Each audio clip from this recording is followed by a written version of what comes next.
Vamos a dar continuidad en la siguiente sesión, en esta segunda sesión de este diploma o diplomado sobre atención al usuario, trámite documentario, gestión documental y archivos y digitalización. Entonces, en tal sentido, vamos a proyectar la diapositiva del día de hoy con la temática correspondiente.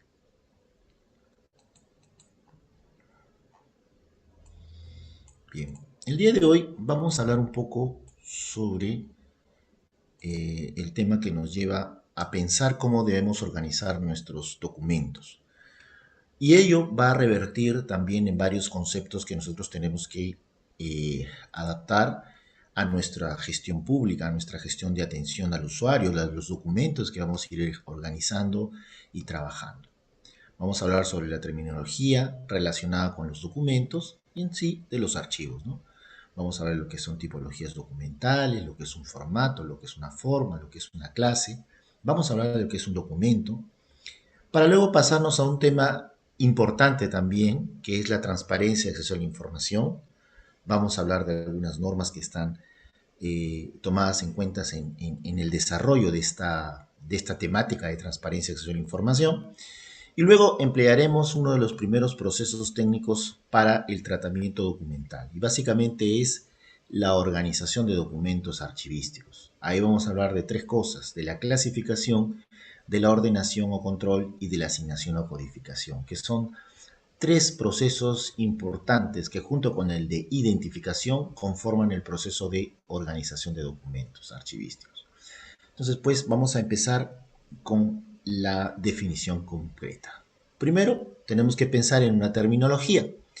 ¿Y qué cosa es una terminología archivística y de gestión documental? Básicamente es una gestión que nosotros es una suerte de términos o glosario o conceptos que tenemos que manejar en toda gestión pública. Entonces, en una gestión pública es necesario contar con los insumos que nos permitan reconocer cómo empezar a trabajar los documentos. Y eso en el ejercicio siempre de nuestras funciones. Entonces tenemos que tener en cuenta siempre la terminología o el diccionario o el glosario de la información documental y archivística. Vamos a recordar algunos conceptos que son importantes para poder identificar nuestra labor y luego de ello vamos a empalmar con el tema correspondiente a la archivística y a la gestión documental con la transparencia y acceso a la información. Primero, vamos a hablar sobre el término, digamos, cuál es la esencia de todo tipo de gestión documental y archivos. ¿En qué se parece la gestión documental y archivos? En que los dos tratan básicamente sobre documentos. Entonces, esto nos permite a nosotros aclarar ciertos términos desde el punto de vista de la ciencia de los documentos, estamos hablando de los archivos, y desde el punto de vista legal en el Perú. Vamos a darnos cuenta que existen ciertas contradicciones que nosotros tenemos que dejar de lado para poder trabajar adecuadamente nuestra información. ¿Qué cosa es un documento? Un documento es un objeto material porque incluso hasta los documentos electrónicos tienen un medio o un soporte que se puede tocar. Ejemplo, si tenemos un documento digital, un documento que supuestamente es virtual, ese documento está almacenado en un soporte físico. Y ese soporte físico es una computadora que tú puedes tocar, que tú puedes oler, que tú puedes palmar.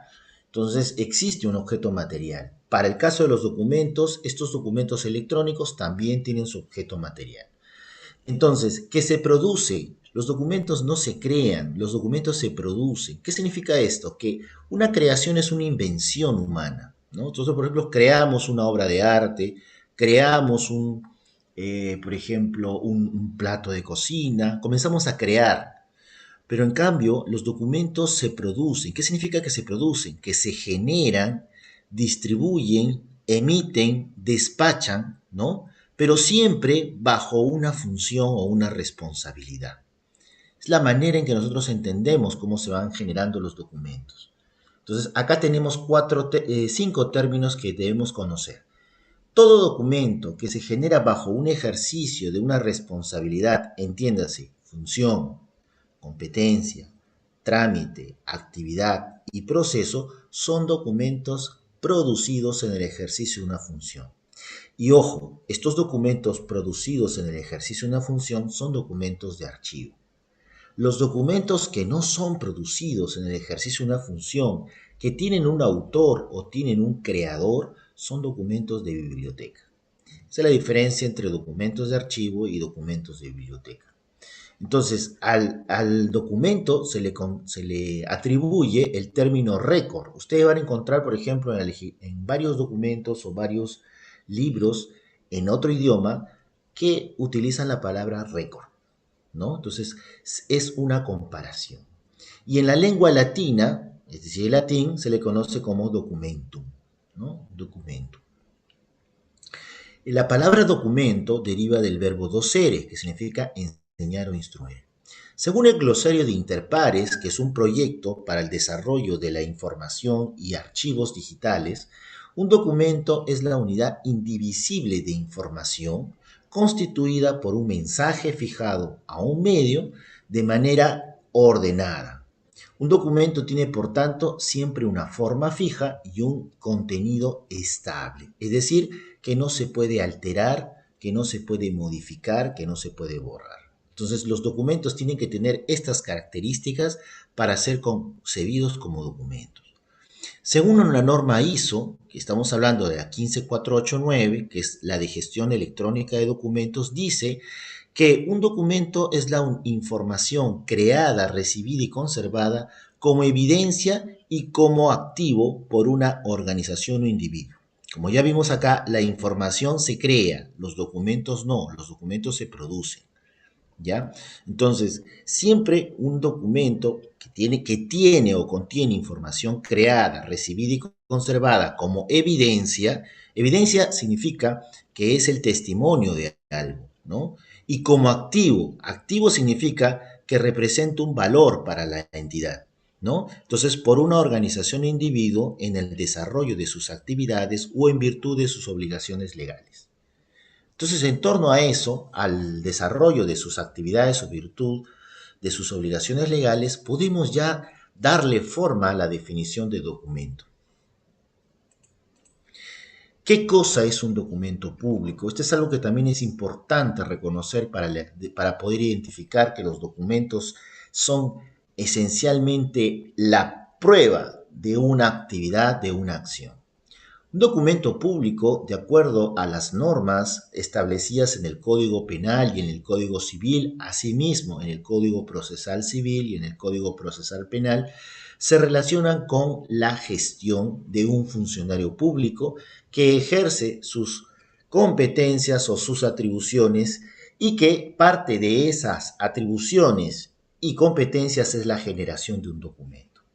Entonces, toda exigencia funcional tiene importancia porque eso de generar documentos, ¿no es cierto?, está tipificado, ¿no?, dentro del ámbito civil, comercial, penal, ¿no?, en general. Entonces, el documento público no es otra cosa que aquel que es firmado por funcionario o servidor público o que es atribuido a este, ¿no? Pero no solamente eso, sino también aquel documento que llega a la administración pública para la toma de decisiones. Entonces, ese es un documento público, ¿no? No todo documento suscrito por funcionario le otorga el mencionado carácter que exige la norma. Para ello es necesario que la autoridad que lo haya suscrito sea competente para dar fe de los hechos. Es decir, si tú, por ejemplo, elaboras una declaración jurada diciendo que se tiene que firmar un convenio marco entre una institución y otra, pero no eres la persona que tiene esa competencia, entonces ese documento no es válido, ¿no? Entonces es importante mostrar pues el término competencia para decir que el documento es un documento público.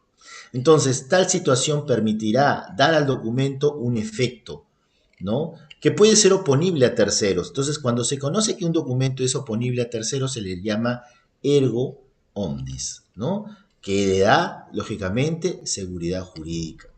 El Código Procesal Civil señala que es documento público, primero, el otorgado por funcionario público en el ejercicio de sus atribuciones. Segundo, la escritura pública y demás documentos otorgados ante o por notario público según la ley. Y aquel al que las leyes especiales le otorguen dicha condición. La copia del documento público tiene el mismo valor que el original. ¿Dónde está establecido eso? En el Código Procesal Civil. Si está certificada por auxiliar jurisdiccional respectivo, notario público o fedatario según corresponda. Es decir, la copia para tener el mismo valor que el original tiene que estar certificada por auxiliar jurisdiccional, un fedatario, por ejemplo, notario público o mismo fedatario, ¿no? Entonces, ello siempre tiene que estar contemplado dentro del desarrollo de las funciones y competencias. Por eso, cuando tú haces una certificación de documentos, tienes que tener esa competencia para hacer esa certificación. Si no, como es lógico, pueden haber ahí ciertos elementos que al final terminen diferenciando pues tu trabajo del de otros, ¿no? Entonces, siempre tiene que haber competencia. El artículo 428 de este código habla sobre la falsedad ideológica, código penal, perdón, y dice, el que inserta o hace insertar en instrumento público, es decir, una escritura pública, declaraciones falsas concernientes a hechos que deban probarse con el documento, con el objeto de emplearlo como si la declaración fuera conforme a la verdad, será reprimido si de su uso puede resultar algún perjuicio con pena privativa de libertad no menor de 3 ni mayor de 6 años. Entonces hay que tener mucho cuidado cuando nosotros vamos a generar, producir o recibir incluso documentos públicos. ¿Cuáles son los elementos que identifican al documento público? En primer lugar es el soporte. Todo documento, como ya lo mencioné, tiene un soporte, tiene una corporeidad física y puede ser desde una tablilla de barro, en el caso pues de nuestros antepasados, o en el caso de la cultura sumeria, sumero-caldea, en el antiguo Oriente, hace 5000 años antes de Cristo, ¿no? Hasta un disco óptico, que es lo que utilizamos actualmente, y posteriormente, pues, la información que encontramos en cloud computing, ¿no? O sea, en la nube. ¿No? Entonces, esa información también tiene un soporte, y ese soporte, pues, es el servidor o la computadora donde se guarda esa información. Entonces, la información no es otra cosa, es otro elemento de los documentos, que es la noticia que transmite. ¿Qué es qué información?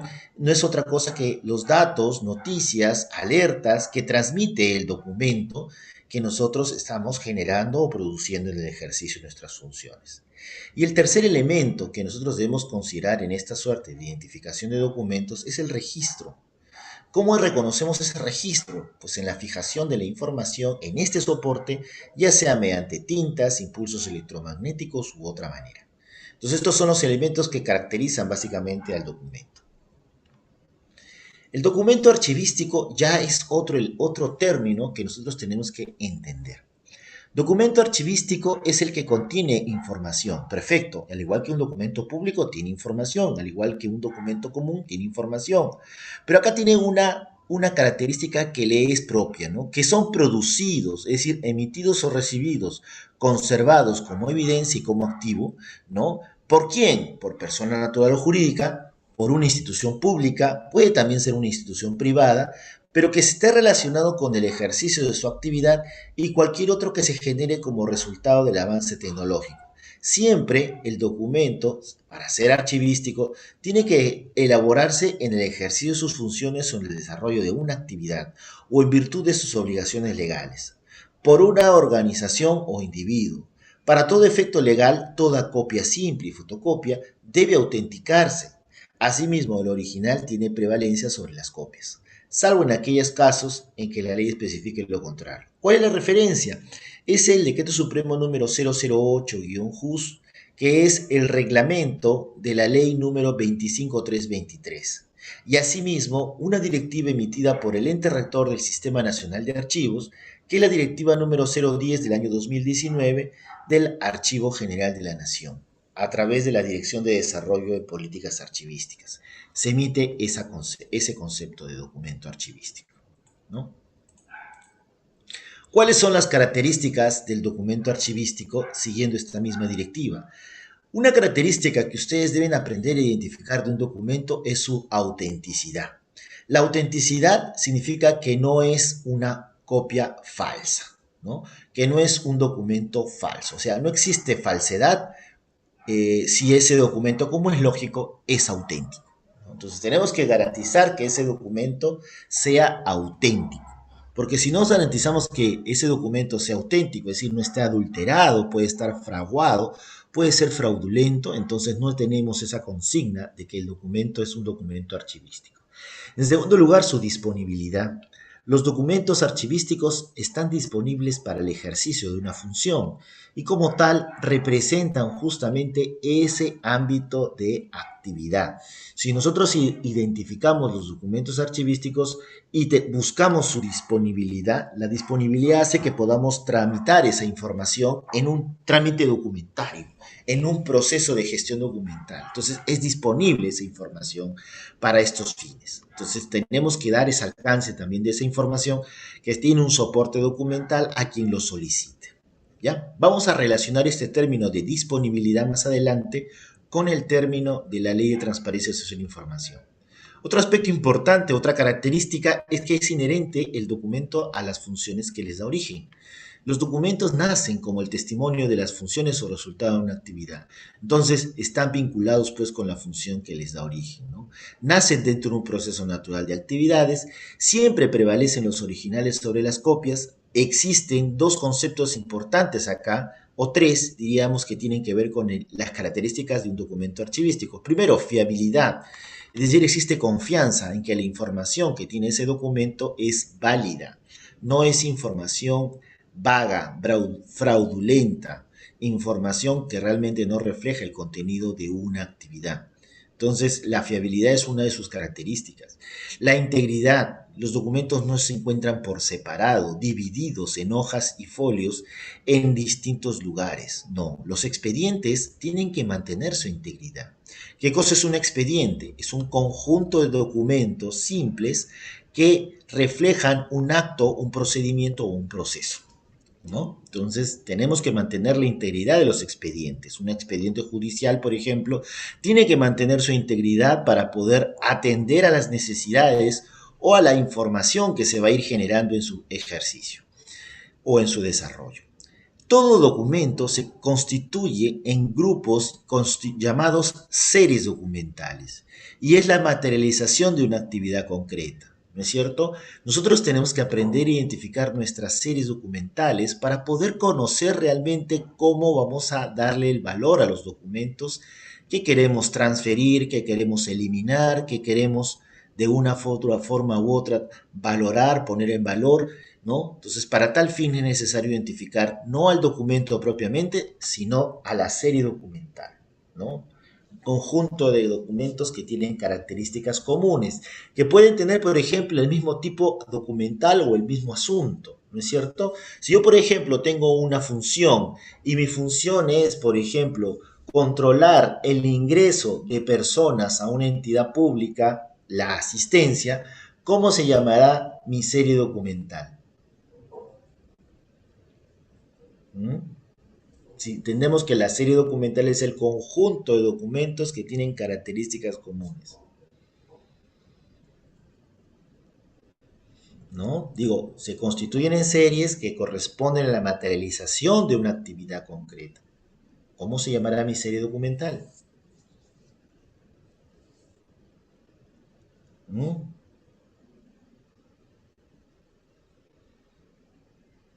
Bueno, si tengo un conjunto de documentos que corresponden a una función, tengo que identificar la función. Si mi función es control de asistencia, tengo que ese control de asistencia tiene un cuerpo o un documento, ¿no es cierto? ¿Dónde nosotros vemos el control de asistencia, estimados participantes? ¿En qué documento? Todos ustedes, la mayoría, bueno, trabajan en instituciones públicas. En la vez pasada conversamos sobre ese tema.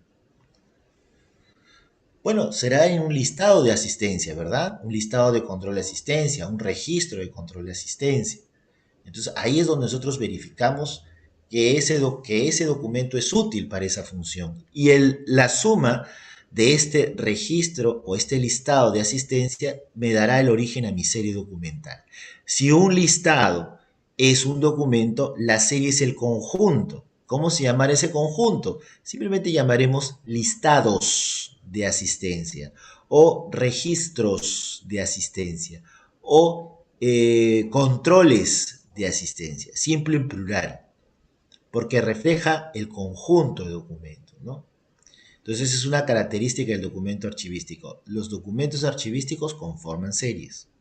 Otro, todo documento tiene una estructura formal que nosotros conocemos como tipo documental. Otro, todo documento en un trámite documentario se puede ubicar y se puede controlar, ¿no? Y ese trámite documentario, desde su gestión, desde su origen hasta su archivamiento o archivo definitivo, sigue una secuencia de gestión documental o trámite, ¿no? Va de la oficina A a la oficina B, a la oficina C y a la oficina D. Ese control de dónde se encuentra el documento es el rastreo, se llama tracity, lo que nosotros conocemos en español como trazabilidad. Y por último, la unicidad. Pero la unicidad no significa que no podamos sacarle copia al documento, sino que los documentos originales son los que prevalecen por encima de las copias en una institución. Por tal sentido, se busca que en el archivo central o en el archivo de gestión, en los archivadores de palanca, se manejen específicamente documentos originales, únicos. Y ese dato único hace que el documento no se pueda perder. Entonces los documentos son únicos, ¿por qué? Porque su ruptura o su destrucción no permitiría, lógicamente, que la información o el soporte o el derecho que le asiste a ese documento tenga vigencia. ¿Por qué? Porque cuando se pierde un documento ya no hay sustento para poder determinar un derecho, ¿no? Ya no hay ese sustento. Entonces es importante que los archivos se manejen y se cuiden, porque si no se cuidan se pierde esa unicidad de información. Es decir, esa información es única, no la vas a encontrar en otro sitio, es alguna fotocopia, pero siempre va a ser fotocopia, no va a ser el original. A diferencia de un libro, donde un libro puedes tener 5 ejemplares o 5 volúmenes similares y pierdes uno, pues los otros tienen el mismo valor. En este caso no. La unicidad hace que los documentos originales prevalezcan a las copias y como tal sean los que deban guardarse en un archivo. Existen otras características de los documentos. Theodor Schellenberg, un investigador y estudioso de los archivos en el año 65, mencionaba, ¿no? Todo documento de archivo tiene carácter seriado, es decir, siempre vamos a constituir series. Génesis significa que se produce dentro de un proceso natural de una actividad y surge como producto de ese proceso natural y reflejo de las tareas de su productor. Exclusividad, que la información que rara vez se encuentra en otro documento no tiene los documentos idéntica extensión e intensidad. La información que se maneja en cada documento es exclusiva. Por ejemplo, un informe no tendrá el mismo contenido de un memorándum. Tienen contenidos diferentes. Los mismos informes, informe A e informe B, no van a tener el mismo contenido o no tienen que mantener el mismo contenido. Luego, otra característica es la interrelación. Entonces, hay un principio de piezas aisladas, documentos sueltos, no tienen sentido. Entonces, los documentos tienen que relacionarse unos con otros para poder garantizar su utilización. Para eso, cuando existe interrelación, ya estamos hablando de un sistema de gestión documental. Tipología documental. Cuando hablamos de tipología documental, estamos hablando de los modelos de documentos que resultan del estudio de determinadas características, citando a la doctora Antonia Heredia Herrera en su libro Lenguaje y Vocabulario Archivístico. Entonces, acá tenemos que el modelo o formato parte de un uso prioritario, es decir, utilizamos tipos documentales para distintos usos. Titularidad, algunos son los que pueden garantizar que son dueños de ese documento. Tradición documental, tenemos ciertos elementos que nos permiten generar unos documentos para algunos casos y generar otros para otros, ¿no? Soporte, es decir, la parte física, qué es lo que tocamos. Composición, es decir, la forma en que redactamos el documento. Características físicas. No todos los documentos, por ejemplo, tienen el mismo tamaño. Hay documentos que tienen otro tamaño. No todos los documentos vienen en el mismo soporte. No todos los documentos son de papel. Hay algunos que son electrónicos, otros que son fotografías. De otra manera podemos identificar esos documentos. Y por último, la disposición de elementos de información. ¿Cómo es que nosotros encontramos información de acuerdo a la contextura o estructura del documento? Según Antonio Heredia, entre los tipos documentales más comunes, por ejemplo, tenemos las actas de nacimiento, los contratos, los padrones de habitantes, expedientes de declaración, entre otros, ¿no? Hay otros, por ejemplo, más raros, ¿no? Por ejemplo, una real cédula, un real orden, un testamento, un derrotero de ruina, en fin, distintos tipos de documentos que van a irse generando en el ejercicio de una función, ¿no? Entonces, según el modelo de gestión documental MGD, aprobado con la resolución del Gobierno Digital número 01 del 2017, se entiende por documento a toda información registrada en cualquier soporte, sea textual, cartográfico, audiovisual, automático, táctil y otros de semejante naturaleza. Es decir, ya entendemos qué cosa es un documento, cuál es su tipología documental. Por ejemplo, si yo quiero enviar, expresar mi amor por una mujer, ¿qué documento tendría que presentar? A ver, ¿alguno de ustedes qué tipo documental? Una carta, profesor. Una carta, efectivamente, ¿no es cierto? Una carta. Bueno, y los que quedaron de los cursos, del curso, imagínense, todos ustedes se quieren juntar y quieren, ¿saben que ese profesor aburre, da sueño? Vamos a mandar un documento a, ay, a ESIEP para que nunca más lo vuelvan a contratar. ¿Qué tipo de documento presentaría? ¿Sería una carta? ¿Mm? Un reclamo. El reclamo es la función, ¿no? Yo reclamo, una queja es una función, pero ¿qué documento? Todos ustedes firmarían, ¿no? Por medio del presente tenemos a bien solicitarle que retiene inmediatamente ese profesor porque es una persona que no nos enseña mucho y queremos que nos cambien de profesor. Atentamente y firman todos. ¿Cómo se llamaría ese documento? ¿Solicitud? No, la solicitud es un tipo documental que le presenta a una persona individualmente, pidiendo algo. Esa es una solicitud, ¿no? Esa es una solicitud. Pero es algo así como que le recuerdas a la entidad, oye, ¿sabes qué? Ten memoria, pues, ¿no? Ese profesor no nos conviene. ¿Qué documento sería? ¿Mm? Memorándum. Memorándum es una comunicación no formal entre dos oficinas que se quieren decir cosas tan sencillas como, mira, te estoy pasando esto, te estoy entregando aquello. Es una comunicación no formal. Los memorándums tienen menos formalidad que los oficios, por ejemplo. Entonces, cumplen ese rol, ¿no?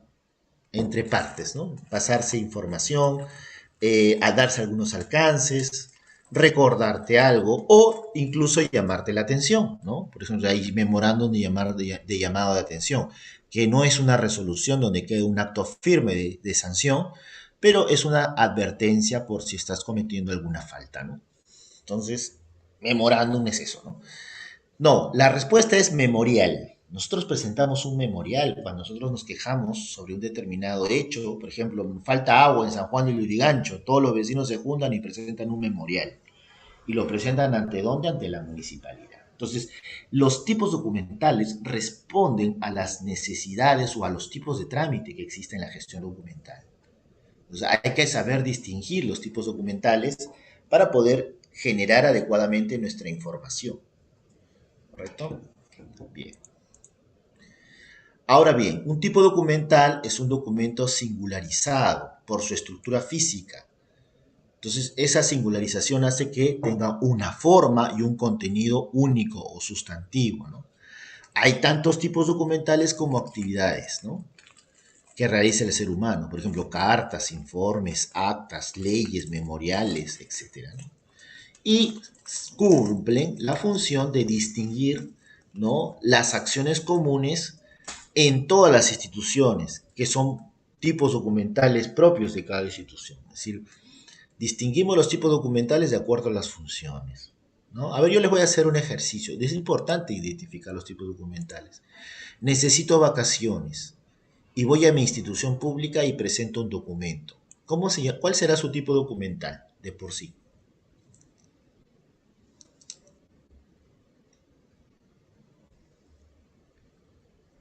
Ahí sí es solicitud. Exacto. Ahí sí sería solicitud. ¿No es cierto? A ver, por ejemplo, a Fiorella Saavedra la acabamos de nombrar socia de un estudio de abogados. ¿no es cierto? Y la llamamos al primer directorio, ¿no? Entonces, todos en el directorio estamos sentados y acordamos, ¿no? A partir de hoy vamos a aumentarle el sueldo a los trabajadores del estudio de abogados y vamos a ponerlo por escrito en un documento. ¿Qué documento será ese?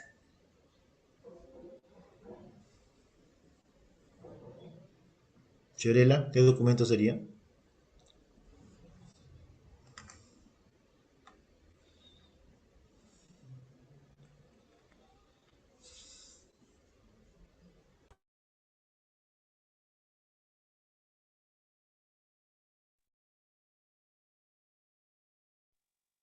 ¿Una Te doy un alcance, resolución? Fiorella. Se hace en el acto. No, no, se hace en el acto. Todos llegamos a un acuerdo. Se llama acuerdo incluso, ¿no? Llegamos a un acuerdo y lo hacemos en el acto. En el acto hacemos un documento. ¿Cómo se llama ese documento? Un acta. Exacto, un acta. Y como se hace en acuerdo de directorio, será acta de directorio o acta de sesión o acta de reunión, ¿no? Entonces encontramos esa definición de ese tipo documental. ¿De acuerdo, Fiorella? ¿No? Por ejemplo, Osvaldo, ¿tú le puedes mandar un informe a tu trabajador diciendo que está despedido? Estimado trabajador, se encuentra usted despedido. ¿Lo puedes hacer? Ah, Osvaldo es nuestro amigo, ¿no? A Yajaira, Yajaira, ¿puedes hacer eso?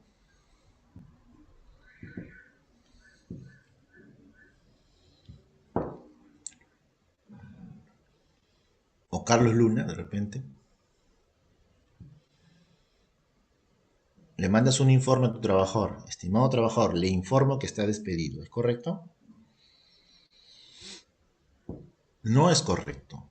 Porque los informes son reportes de acciones al inmediato superior. No le puedes mandar un informe a su subalterno. Tiene que ser al inmediato superior. Al igual que el inmediato superior no te puede mandar a ti un memorándum. Porque el inmediato inferior, perdón, o el trabajador tiene que mandarle o elevar un informe. ¿Ya? Entonces los tipos documentales responden a esas necesidades de la administración pública. Bien. Forma. Todo documento tiene forma. Y es importante especificar si los documentos son originales o copias. Existen distintas formas de que se puedan visualizar los documentos. Los documentos pueden ser fotocopias, pueden ser microfilms, pueden ser documentos digitalizados o escaneados, pueden ser documentos mecanografiados, ¿no? Pueden ser documentos fotografiados, incluso, que no es lo mismo que un digitalizado, ¿sabes? Porque puede haber una fotografía, pero no un escaneo del documento. En realidad todo eso va a determinar la forma en que nosotros vemos los documentos, pero básicamente son de dos tipos: originales, copias, copias autenticadas, copias certificadas, copias simples, ¿no? Dos ejemplares. Es la manera en que nosotros visualizamos los documentos. Entonces la forma determina justamente esa fase de identificación. Por ejemplo, si nosotros tenemos una resolución original y tenemos una resolución que es una fotocopia, ¿tendrá el mismo valor o no?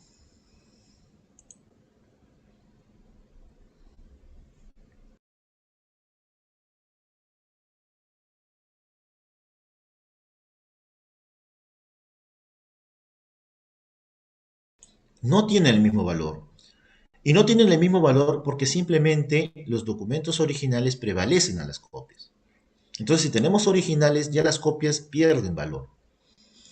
Pero si no tuviéramos una copia, perdón, no tuviéramos un original y si tenemos una copia, la copia asciende su valor a ser una muestra del original.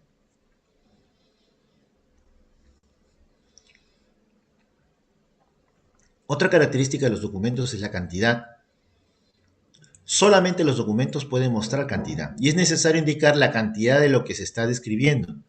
Entonces, los documentos nosotros podemos medirlos o bien documento por documento o folio por folio, como también podemos medir en metros lineales. También podemos medir en unidades de instalación, ¿no? También podemos medir la cantidad de páginas. Una cantidad de páginas no es lo mismo que la cantidad de folios. Acuérdense bien que una hoja tiene un solo folio, pero tiene dos páginas.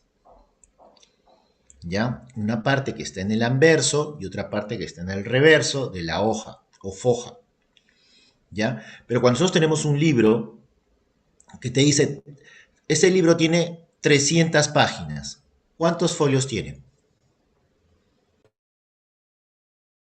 600 folios. Todo lo contrario. El número de páginas es el anverso y el reverso. El 150 número... folios. Exacto, 150 folios. Es la mitad. Vamos a tener siempre la mitad de folios ante un número de páginas. ¿Ya? Una pregunta que siempre me hacen varios alumnos es, profesor, cuando yo digitalizo, ¿qué tengo? ¿Folios o páginas? ¿Qué creen ustedes? Por ejemplo, tienes un informe de 100 folios, que los 100 folios están por ambos lados. Es decir, lógicamente, para ahorrar papel, has impreso en ambos lados, ¿no? Entonces tienes un documento de 100 folios. ¿Ya? Perfecto, tengo mi documento de 100 folios. Ambos lados. ¿Cuántas páginas tiene ese documento? ¿Mm? Vamos a ejercitar, chicos, vamos, vamos. ¿Cuántas páginas? 100 folios. Ambos lados.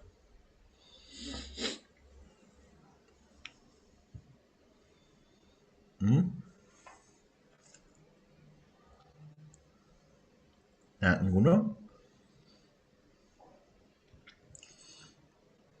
Sería la mitad, ¿no? 50 páginas. Claro, si tenemos un documento de 100 folios, tendríamos el doble, 200 páginas, ¿verdad? Ya. Cuando estas 200 páginas las pasamos a digitalizar, vamos a tener ¿cuántas imágenes? ¿Cuántas imágenes tendríamos? ¿100 folios o 200 páginas? 200 páginas. 200 páginas. Entonces, el término más apropiado cuando nosotros digitalizamos es páginas, porque no vamos a visualizar ahí folios, lo que estamos contando son páginas, son imágenes que nosotros tenemos digitalizadas, ¿no es cierto? Por eso es que cuando tú digitalizas y aparece el PDF, arriba te dice página, no te dice folio. Pero algunas personas se han equivocado y dicen, bueno, son folios electrónicos. No existe folios electrónicos, son páginas. Páginas de un documento que puede tener ambos lados o que puede estar solamente de un solo lado, ¿no? Entonces, ¿qué se recomienda? Se recomienda, si vas a utilizar ambos lados, ¿no? Digitaliza solamente la información que tenga contenido, no la información que no tenga contenido. O sea, los espacios en blanco no se digitalizan. Por eso es que a veces no coinciden los números de folios, los números de páginas, entre los documentos físicos o en papel con los documentos digitales o digitalizados de esos documentos de papel. Porque en los documentos físicos, lógicamente, hay hojas en blanco, pero en los documentos digitalizados no debería haber hojas en blanco, ¿no? Depende cómo ha sido digitalizado el documento. Algunos emulan exactamente cómo es el documento.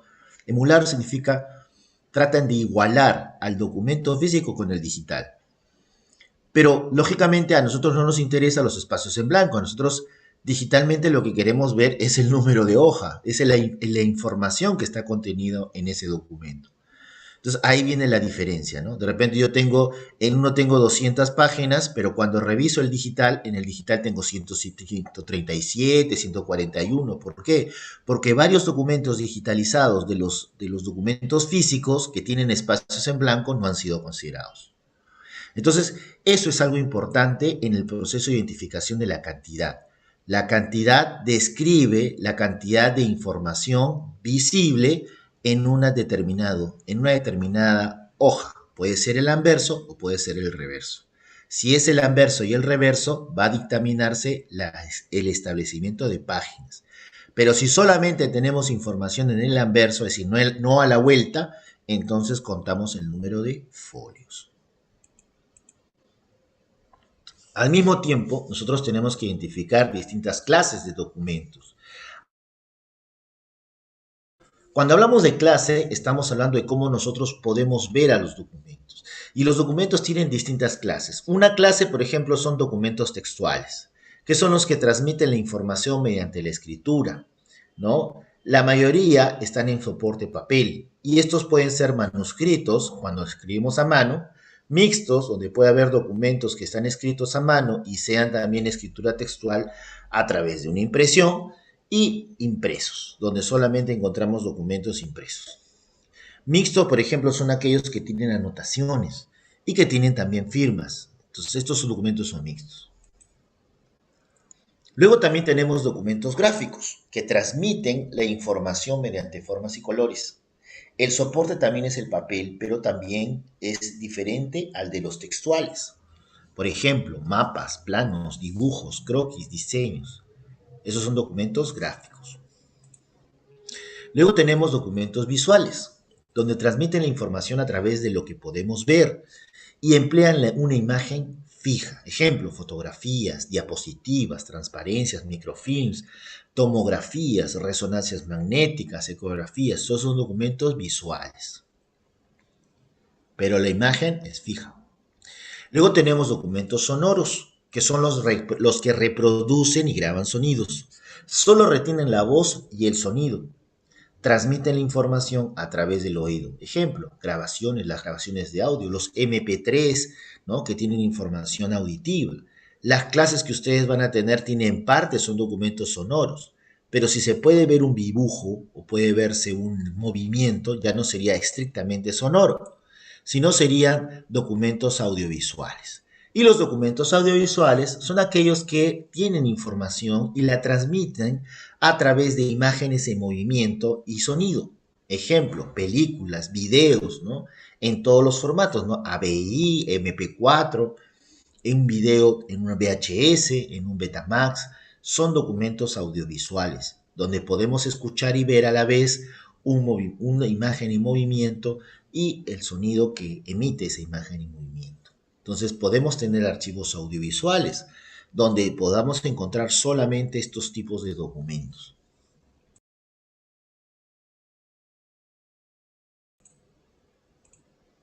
¿Me escuchan? Hola. Sí se le escucha, profesor. Ok, muchas gracias. Luego tenemos documentos informáticos. Estos documentos informáticos es lo que actualmente se conoce como documentos electrónicos. Es decir, los documentos informáticos tenemos entre los documentos informáticos documentos también electrónicos, que son creados por las computadoras, los ordenadores, ¿no? Ejemplo, disquetes, CD-ROM, ¿no? El disco óptico, ¿no? Pero también existen documentos electrónicos generados a través de la intranet, es decir, lo que nosotros tenemos en las oficinas, cuando nos conectamos entre distintas oficinas, la extranet cuando nos conectamos con otras oficinas de otras dependencias u otras instituciones, y la internet, que es la interrelación que guardamos con toda la información que se maneja dentro o fuera de una institución, ¿no?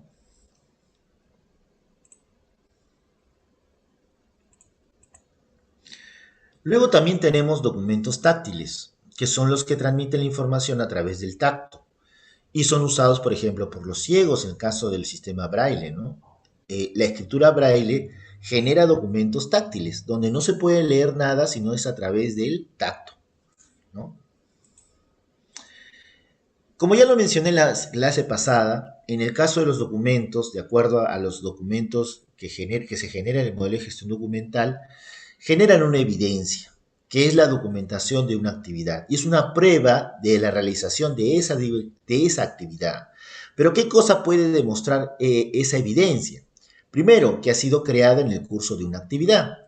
Segundo, que esa misma actividad o que la misma evidencia está intacta. Tercero, que está completa. Y cuarto, que no se limita al sentido legal del término, sino también al manejo de la información completa. Estos términos se relacionan con términos que ya nos van ingresando en un mundo diferente. Ya no tenemos solamente documentos en soportes de papel. Ahora los documentos van más allá y van específicamente hacia lo que es lo digital. ¿Qué cosa es lo digital? Lo digital es un término asociado a la tecnología. Se comenzó a utilizar cuando la ciencia tecnológica hizo su presencia en los diferentes campos, ¿no? Puede ser, por ejemplo, el uso de dispositivos destinados a la generación, o sea, cómo vamos a generar, transmitir o procesar datos y de las señales que emiten esos datos. En este caso serán las señales digitales. Para hacer una sociedad digital tenemos que hacer una transformación cultural, hay que hacer una gestión del cambio y también visualizar e implementar una política y objetivos de un gobierno estrictamente digital. ¿Para qué? ¿Por qué utilizamos actualmente la información digital o los documentos digitales? Básicamente para tres problemas que se suscitan en la administración pública. Primero, la reducción de acciones deshonestas.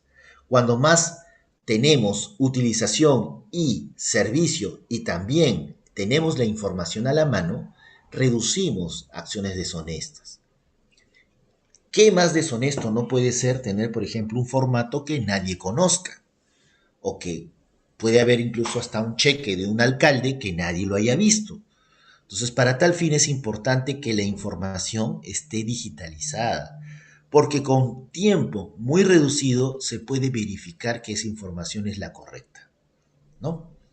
Al mismo tiempo, reducimos, ¿no? Hay una reducción de los errores que puedan suscitarse en la información que se va a digitalizar.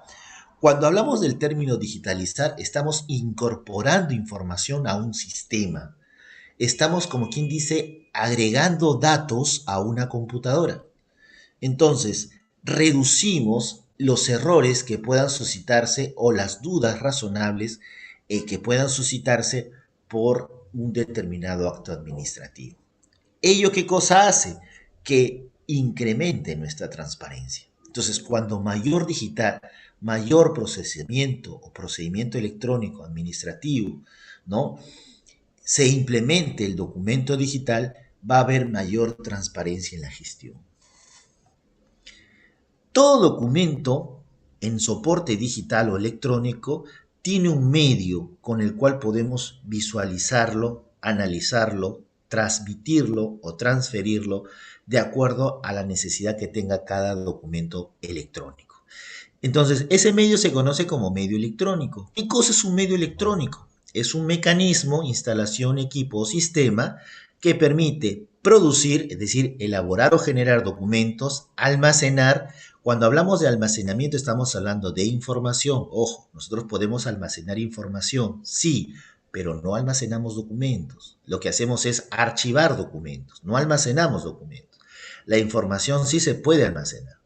O transmitir documentos, datos e informaciones, incluyendo cualquier red de comunicación abierta o restringidas como la Internet, la telefonía fija y móvil u otras. Entonces, el medio electrónico es donde vamos a encontrar estos documentos, ¿no? Entonces, podemos encontrarlo en la Internet, podemos encontrarlo de repente en un archivo o una bóveda, podemos encontrarlo digitalizado el documento en una determinada computadora. Entonces, el medio electrónico es importante porque nos permite saber dónde ha sido generado ese documento. Uno de estos medios electrónicos es lo que la legislación del uso de tecnologías para la generación de documentos denomina microforma. ¿Qué cosa es una microforma?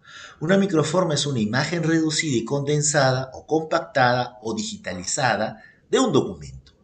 Entonces nosotros cuando escaneamos o colocamos nuestro documento en un determinado escáner, ¿no? Estamos capturando la imagen de ese documento y luego guardando esa imagen en un archivo. Ese archivo tiene que tener un soporte, un medio que no se pueda alterar, que no se pueda destruir, que no se pueda fraguar. Ese medio donde se archiva, donde se guardan estas imágenes reducidas, se conoce como microforma, ¿no? Ahora, el término microforma nace con el documento digitalizado, pero también nace con el documento microfilmado. Por eso es un tipo legal que identifica justamente esa consigna, de que no solamente es documento digital, también puede ser documento microfilmado, ¿no? Entonces, ¿cómo se generan las microformas? Se generan mediante un proceso fotoquímico, es decir, luz y el uso de la célula o película donde guardas ese documento digitalizado, microfilmado, ¿no? Informática, en este caso no utilizas pues estos componentes químicos, sino simplemente la parte electrónica. Electromagnética, electrónica, que emplea alguna tecnología de efectos equivalentes, de modo que la imagen se conserve y puede ser vista y leída por la ayuda de equipos visores o métodos análogos, ¿no? Es decir, los documentos digitalizados y que están contemplados en una microforma solamente pueden ser vistos a través de un equipo de cómputo o un equipo especializado para visualizarlo, ¿no?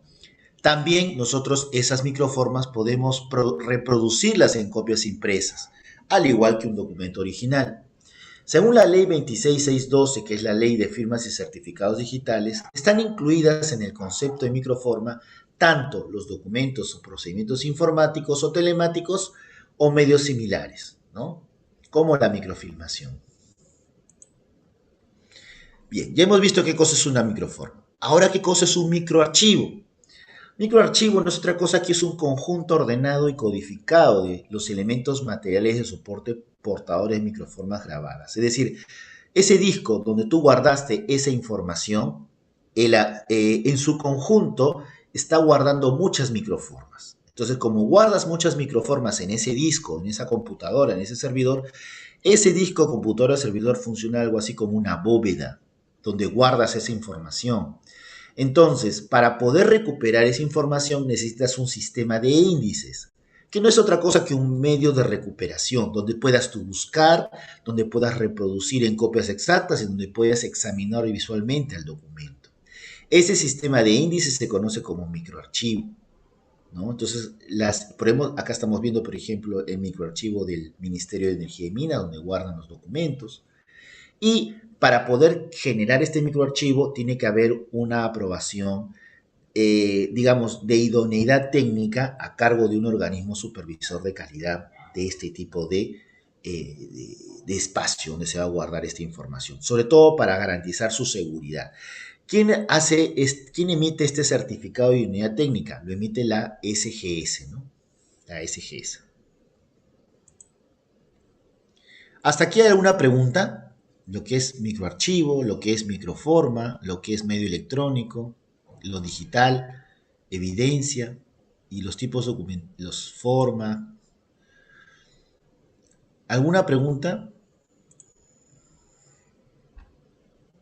Como les dije, hoy día vamos a ver terminología, pero ya vamos a terminar la terminología. ¿Ya? A ver, yo le pregunto a cualquiera, a ver si me dan respuestas si han entendido la clase. Si no, vamos a dar más ejemplos. ¿Alguno de ustedes sabe? A ver, si yo tengo un CD donde en ese CD guardo imágenes digitalizadas, por ejemplo, de las órdenes de compra de la SUNAT, ¿no es cierto? Guardo todas las imágenes digitalizadas de las órdenes de compra de la SUNAT. ¿Cómo se llama ese CD?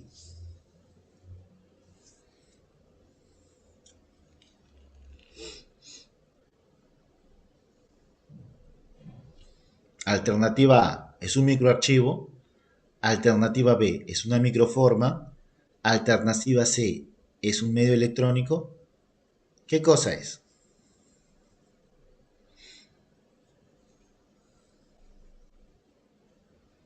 Bueno, se los dejo para su casa, ¿ya?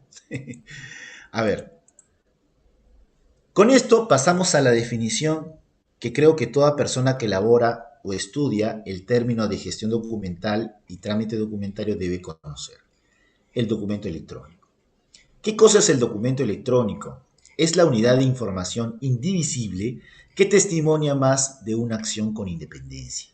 Se tiene que entender al documento en relación de datos e información elaborado en un medio similar. Con esto voy a hacer la primera explicación en pizarra. Cuando hablamos de datos y cuando hablamos de información, estamos hablando de dos caras de una misma moneda. En realidad, los datos son un conjunto de información. Y la información no es otra cosa que la relación de datos que puedan tenerse sobre un determinado tema. Entonces, nosotros cuando hacemos información, encontramos datos y también encontramos referencias. Pero cuando nosotros vemos datos, encontramos información relativa a un determinado hecho que queremos estudiar o analizar. Por ejemplo, si nosotros buscamos los datos de una persona, esos datos pueden ser importantes, ¿verdad? A ver, Angie, ¿cómo estás? Angie Vanessa, ¿qué tal? Buenas noches. Buenas noches. Angie, te voy a hacer unas preguntas para hacer tu base de datos, ¿ya? Primera pregunta, tu segundo nombre. Vanessa, con doble Z. Ah, qué bonito. Vanessa con doble Z. A ver, Vanessa, ¿no es cierto? Ujú, Vanessa. Ya. así. Y te voy a poner un rango para que vean que los datos. Edad entre 20 y 30, 30, 40, 40, 50. 20-30. Entre 20 y 30. Ya. Tu estatura, entre 1,50 m a 1,60 m, de 1,60 m a 1,70 m, 1,70 m, 1,80 m. 1,50 m, 1,60 m. 1,50 m. Ya. A ver, voy a ponerle. A ver, un ratito. 1,50 m, 1,60 m, ¿no? Ya.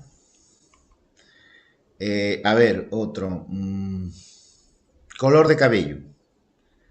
Rojo, azul, verde, naranja, rosado, negro, Negro. negro, negro. ¿Ya? A ver, otra cosa. Mm, bueno, es que es muy difícil preguntarle datos a una dama porque eso también es importante. Hay datos que no se pueden preguntar. ¿Por qué no? Porque podrías vulnerar el principio de intimidad. Por ejemplo, yo jamás le haría a usted una pregunta, ¿cuál es su número telefónico? Porque si yo lo pongo acá, lógicamente todo el mundo va a saber que usted se llama Vanessa y que su número telefónico es tanto. Y ahí podría haber acoso, no sé. Por eso esos datos no se deben preguntar. Eh, Solamente diga, sí, yo tengo dos alternativas de datos. Gmail o Hotmail. Gmail. Gmail, ¿no? O sea, Vanessa utiliza Gmail, ¿no es cierto? A ver, ¿Claro Ujú, o Movistar? Movistar. Movistar, ok. Entonces, Vanessa, muchas gracias, Vanessa, por estas informaciones, por estos datos. Esto es lo que nos acaba de dar Vanessa, son datos. Cada uno es un dato, ¿no es cierto? A ver, si alguien me puede especificar qué tipo de dato es, ¿no? A ver, el primer dato, Vanessa, ¿qué tipo de dato será? A ver, Lisette, ¿qué tipo de dato será?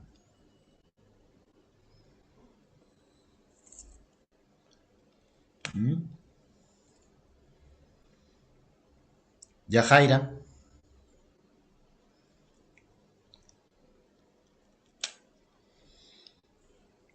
Bueno, voy a explicarles, ¿ya?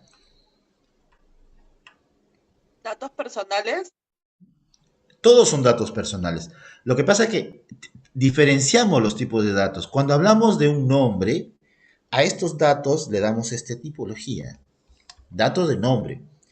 Pero en la ciencia de la información, estos datos de nombre van a ser conocidos como datos data onomástica.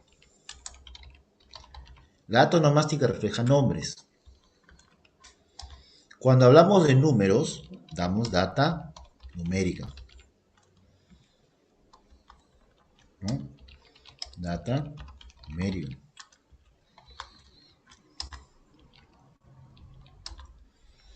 Cuando hablamos de colores, cuando hablamos en general de información complementaria, ¿no es cierto? Sería simplemente data auxiliar o complementaria. Cuando hablamos de correos y general, también es lo mismo, data auxiliar, ¿no? Aquí, por ejemplo, no, perdón, data onomástica. ¿Por qué? Porque es el nombre de una empresa, ¿no? Que le brinda el servicio de correo. Y acá también data onomástica, porque es el nombre de una empresa que le brinda el servicio de telefonía. Entonces, nosotros tenemos que aprender a reconocer los tipos de datos que están generándose en torno a Vanessa, ¿no es cierto? Entonces, esta información, ya esta suma de datos nos dan cierta información, ¿ya? Entonces, tenemos información de los datos que estamos produciendo, ¿no? A ver, ¿y cómo deducimos la información? De acuerdo a los datos que nos están dando, por ejemplo, ¿no es cierto? ¿Qué podría yo tener acá? Por ejemplo, ¿qué información tengo yo de aquí? Acá puedo decir, por ejemplo, que Vanessa, todavía no te vacunas, ¿verdad? Todavía. ¿Por qué? Es la información que yo deduzco de los datos que me está dando Vanessa. Entonces, quiero llegar a entender que la información es la referencia de acuerdo a los datos que tenemos de nuestros, en este caso de Vanessa, ¿no? Tenemos información relacionada con los datos que nos ha dado Vanessa, ¿no es cierto? Por ejemplo, si ella dice Movistar, Vanessa, tú estás viendo entonces todos los partidos de otras selecciones que no son, por ejemplo, que otros canales de televisión no lo están pasando, ¿no? Tiene esa suerte, ¿no? Si su cabello es oscuro, no tiene problemas, por ejemplo, de estar comprando tintes de repente, ¿no? Es información que yo deduzco de los datos que ella me está dando, ¿no? Bien. Entonces, eso es lo que nosotros tenemos que encontrar cuando nosotros comenzamos a generar nuestros documentos de archivo. Esa información de los datos que están relacionados con la generación de ese documento. Entonces, un documento no es otra cosa que ese conjunto de datos que nos dan una información sobre un determinado tema, sobre un determinado asunto, ¿no? Ahora bien, los datos de identificación permiten su individualización y puede ser de origen electrónico, como también puede ser capturado en un sistema de gestión documental. Voy a explicar esto. Un documento digital puede ser tanto electrónico como también puede ser generado o capturado en un sistema de gestión documental. ¿Qué significa? Electrónico quiere decir que nació electrónico. Cuando yo generé mi documento, por ejemplo, yo lo generé en Word, ¿no es cierto? Y luego pasó por un procedimiento de transformación y lo terminé generando en PDF. ¿Este documento vio alguna vez el papel o no? De Word a PDF, ¿vio un papel o no? ¿Lo imprimí o no? No. No. Entonces esto se llama de origen electrónico. ¿Ya? De origen electrónico. Sí pasa por un proceso de digitalización, pero es un documento que va de electrónico a electrónico. No es un documento que haya nacido en otro soporte. Es el mismo soporte, de electrónico a electrónico. Pero hay otro tipo de documento en el cual tú vas a ver, pues, que el documento nació en papel y luego de que está hecho en papel pasa a ser documento en soporte electrónico. ¿Cómo se llama ese proceso general donde el documento que está en papel pasa a convertirse en un documento electrónico? Digitalización. Exacto, se llama digitalización, ¿ya? Pero hay que entender bien qué cosa es la digitalización. La digitalización no solamente es el cambio de soporte, es decir, no es solamente el cambio del papel al electrónico, sino eso sería captura o escaneo de documentos. La digitalización implica ciertos elementos que nosotros tenemos que reconocer. El primer elemento es que tiene que pasar por un proceso, ¿ya? Un procedimiento y varios procedimientos y tareas. Entonces la digitalización es el proceso que implica procedimientos y tareas donde se convierte siempre un documento en soporte papel a un soporte que es un soporte electrónico. ¿Ya? A un soporte electrónico. Pero este soporte electrónico no es solamente información electrónica, sino es una información que se puede ver, que se puede transportar, ¿no? Que se puede transmitir, ¿no es cierto?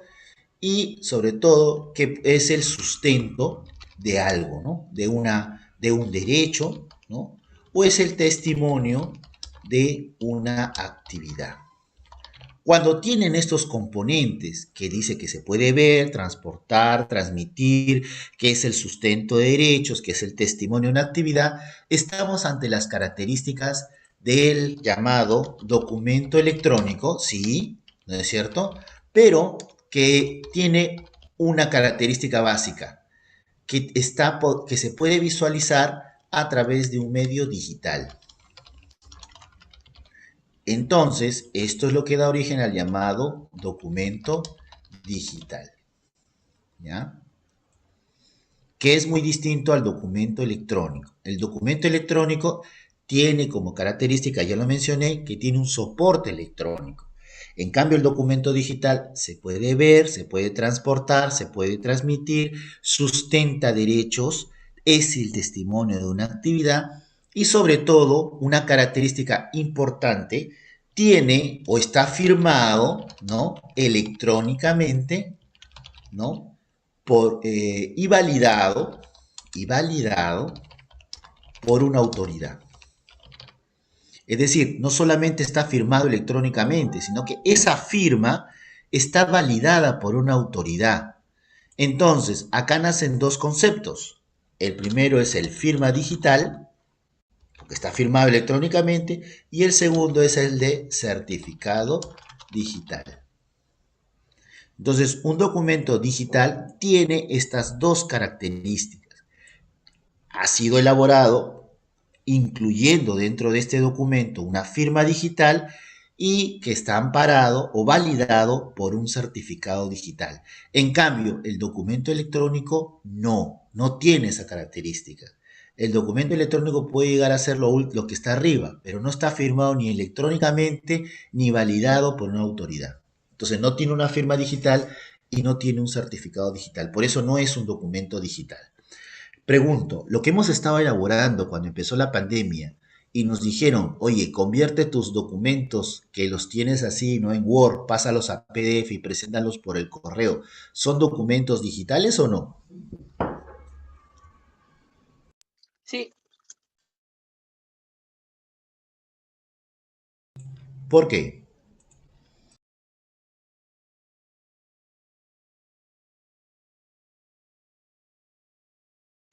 porque pasaron del papel a un medio electrónico. Entonces serían documentos electrónicos. Muy bien, son documentos electrónicos. ¿Pero son documentos digitales?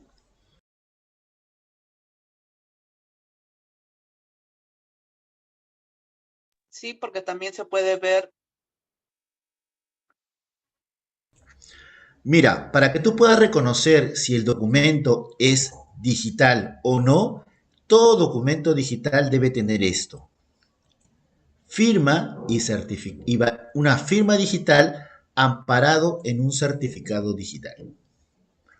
Si el documento no tiene firma ni está amparado en un certificado digital, ya lo voy a subrayar así bien bonito, entonces no es un documento digital. Entonces, depende. Si en la pandemia tú has elaborado un documento que no tiene firma digital y amparado en un certificado digital, ese documento solamente es un documento electrónico. Entonces me dirás, profesor, ¿y cómo garantizo entonces que eso? Porque tú lo has presentado por un medio electrónico oficial. ¿Cuál es ese medio electrónico oficial por el cual presentaste estos documentos PDF? A ver, acuérdate. ¿Mm? O fuiste y llevaste el archivo. Oye, te voy a pasar el archivo y creaste una carpeta compartida. Ahí te estoy dejando mi informe. ¿O cómo hiciste para presentar tu informe? O pasaste el documento por WhatsApp. De repente algunos, ¿ah? Oye, te estoy pasando mi informe. ¿Dónde está? Por WhatsApp. ¿Hiciste así? ¿O cómo lo presentaste? Vamos chicos, ustedes pueden. Puede ser WhatsApp, correo electrónico. WhatsApp no, porque WhatsApp no es un medio oficial. El correo electrónico sí. Entonces, tus informes han tenido valor solamente porque los presentaste adjuntos en un medio oficial que es tu correo electrónico. Pero ¿qué pasa cuando las personas presentan de un correo electrónico Gmail a otro correo electrónico Gmail que no tienen la característica de documento oficial? Esos documentos son solamente documentos de apoyo administrativo, pero no tienen valor legal. Acuérdate bien. Entonces, ¿qué tienes que hacer para que tengan valor legal? Pasar por un procedimiento de digitalización. Es decir, todos esos documentos electrónicos tienes que firmarlos digitalmente para poder tener recién ese valor electrónico. Pero hay un pequeño problema. Si tú, por ejemplo, tienes esos documentos en tu bandeja, ¿no? Desde el año 2020 y ahora estamos 2021 y ahora los vas a transformar a digital, la fecha ya no va a ser la misma y puedes tener problemas legales.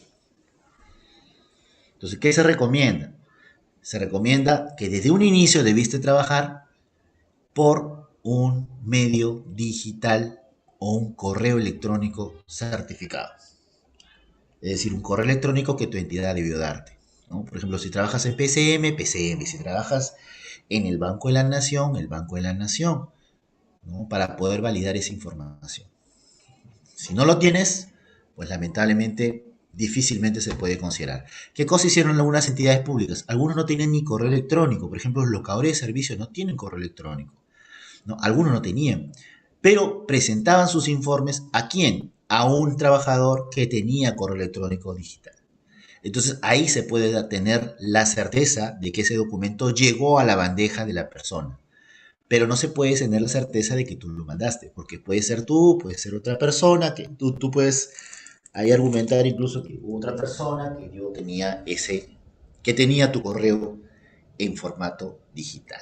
Entonces, ¿qué cosas están así? ¿Qué cosas se hace para diferenciar o ayudarte a trabajar? Porque lógicamente no tengo eso. La ley de firmas y certificados digitales dice lo siguiente: tienes que crear un mecanismo para que las personas que no tengan, por ejemplo, no formen parte de tu cuenta, puedan crear sus documentos. Entonces,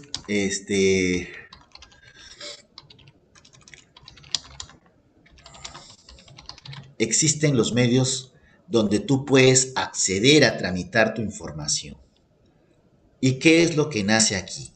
Nacen las llamadas mesa de partes virtuales o las llamadas casillas electrónicas. ¿Qué significa esta mesa de partes virtuales o casillas electrónicas? Ustedes están viendo ahorita en pantalla la de la Municipalidad de Los Olivos, que para que tú puedas enviar documentos, tienes que primero identificarte dentro de la sede electrónica. Es decir, este proceso donde yo me identifico, oye, yo soy José Villa, trabajo en tal sitio, por ejemplo, donde digo, ¿no? Acá dice, ¿no? Pon tu número de DNI. Como los ciudadanos tienen un sistema donde se identifican a los ciudadanos, mira, yo voy a poner mi número de DNI, ¿ya? Entonces yo valido. Y aquí me tiene que aparecer mis nombres y apellidos correctos. Si no aparecen es porque el sistema está mal hecho. En este caso, no aparece, ¿no? Debería aparecer, pero no aparece. Entonces acá tengo que poner mis datos, ¿no? Pongo mi dato, Villa, ¿no? Acá pongo Córdoba, ¿no? Acá pongo José Rolando, ¿no? Ahí. Ya, dirección XXXX, distrito Los Olivos, porque yo vivo aquí. Este distrito, correo electrónico jvillacordoba@gmail.com y mi celular que está aquí, ¿no es cierto? Aquí yo me valido, ¿ya? Entonces, aquí ya estoy validando mi información en su sistema. Y ellos indirectamente están creando un espacio en su sede electrónica, en este caso su página web o su portal, donde están autorizándome para poder hacer el trámite correspondiente. ¿Correcto? Entonces, es la manera en que estamos ingresando al sistema. Esa manera de ingresar al sistema, estimados participantes, se conoce como autenticación. Entonces nosotros tenemos que autentificarnos o presentarnos. Autentificación, así se llama. Autentificación, ¿de qué tipo? Digital. ¿Cómo podemos autentificarnos digitalmente? Puede ser a través de que nosotros tengamos un DNI electrónico o que tengamos una casilla donde ponemos nuestros datos de referencia para tramitar algo. Entonces tiene que haber un proceso de autentificación digital. Lógicamente, este proceso de autentificación digital nace si tú no tienes una firma digital o tienes un certificado digital atribuido a tu identidad digital en tu institución. Pero si tienes, simplemente firmas. Pero si no tienes, tienes que autentificarte digitalmente. Es decir, las entidades públicas tienen que darte un espacio donde te puedas autentificar para hacer los trámites correspondientes. ¿Ya? Entonces, eso es importante porque así podemos recién garantizar que ese documento que no tiene, por ejemplo, un correo electrónico institucional y que el ciudadano quiera obtener un beneficio o una tarea o hacer una actividad o hacer un trámite, pueda autentificarse y pueda ser ya reconocido con una identidad electrónica o una identidad digital. ¿Correcto? ¿Alguna pregunta hasta aquí? ¿Ninguna? Bien, señores. Vamos a cerrar esta partecita de aquí y vamos a continuar con nuestra exposición.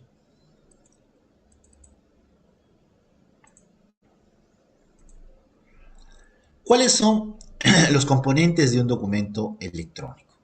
Básicamente son la imagen, o sea, lo que vemos en pantalla, los metadatos, que son los datos que van a ir adjuntos al documento electrónico, o bien datos que nosotros le agregamos a ese archivo digital o a ese archivo electrónico, o bien datos que el propio sistema va a ir ingresando a cada documento, ¿no?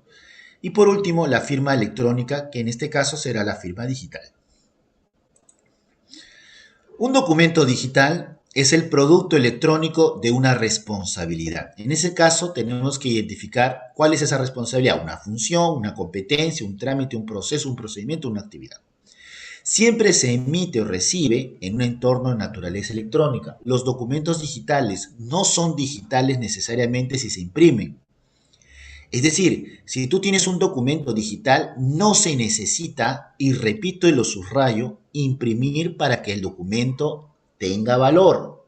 No se necesita. Por eso, si te dan un certificado digital de haber participado, por ejemplo, en este curso, y tú le pides, no, yo quiero un documento de papel, no se necesita. No necesitas un documento de papel, porque el documento digital tiene todos los componentes que le dan seguridad a ese archivo.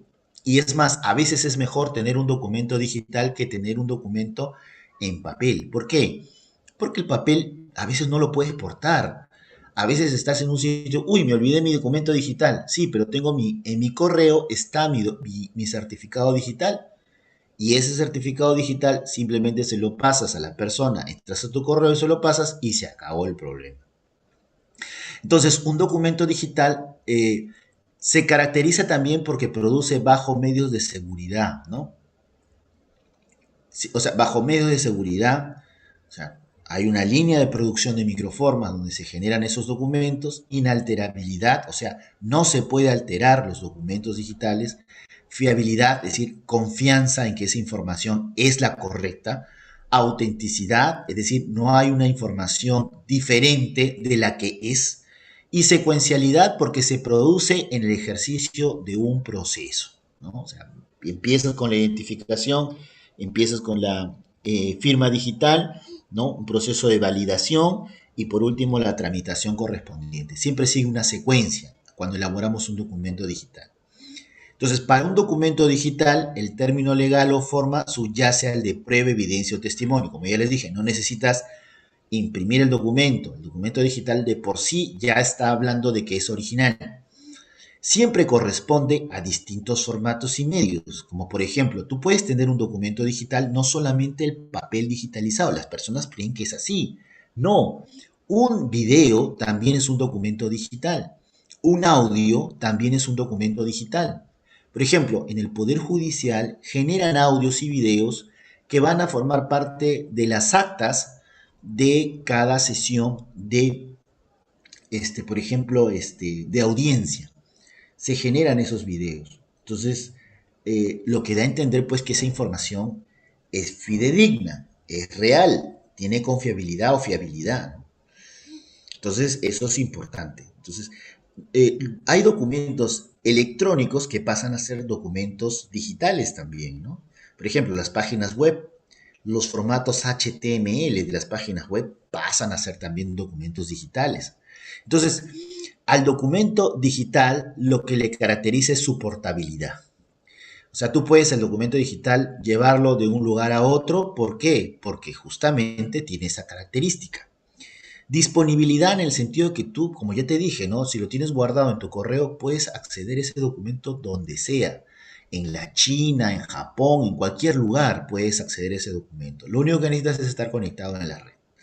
Su acceso también, ¿no? El documento digital puede accederse por distintas personas que tengan alguna relación con el trámite. El usuario ve su documento digital. El administrador ve su documento digital, el técnico ve el documento digital, entonces tiene la accesibilidad, ¿no? Y no está sujeto necesariamente al término originalidad. En el documento digital no existe el término original y copia. Cada documento digital de por sí tiene características que lo hacen único, pero al mismo tiempo podemos tener ese documento digital en múltiples características para distintos tipos de sistemas. Ejemplo, tú digitalizas con firma electrónica digital tu currículum vitae y presentas ese archivo, ese mismo archivo lo mandas adjunto para distintas convocatorias, es válido. No podría hacerse lo mismo si fuera de papel, tendrías que sacarle copia y mandarlo a distintas instituciones y para eso tendrías que federatearlo. Y eso es un término pues más engorroso. En cambio, en caso de que tú quieras presentarte a distintos concursos, tú puedes ese mismo documento digital adjuntarlo a tu solicitud del concurso y tiene el mismo valor, ¿correcto? Entonces no existe pues el término originalidad. Para generar documentos digitales tenemos que tener confianza, pues, ¿no? De que la información que se está generando es la información que también se está recibiendo.